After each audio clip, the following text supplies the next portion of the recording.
বড়লোক থেকে? ওরে বাবা, সে তো অনেক দূর থেকে আসছে না?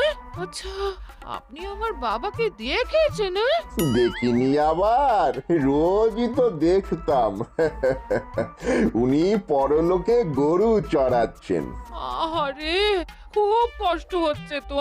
কষ্ট বলে কষ্ট, গরুগুলি কেবলই ঝোপ ঝাড়ে চলে যায়, তাদের আনতে গিয়ে সে কি নাজেহাল।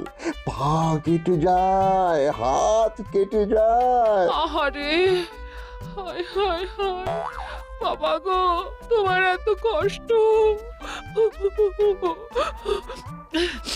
বাবাকে ওই একটা ধুতি আর কিছু মোহর দেব, আপনি কি দিয়ে আসবেন? বিলক্ষণ পারবো। বুদ্ধিমান গোপালের বোকা স্ত্রী। গোপাল আসার আগে মোহর আর ধুতি নিয়ে পালিয়ে যেতে হবে। আপনি একটু বসুন বাবা, বসুন, আমি আমার মোহর আর ধুতিটা নিয়ে আসি। হ্যাঁ, একটু তাড়াতাড়ি মা, আমায় অনেকটা পথ যেতে হবে। আমি এক্ষুনি নিয়ে আসছি।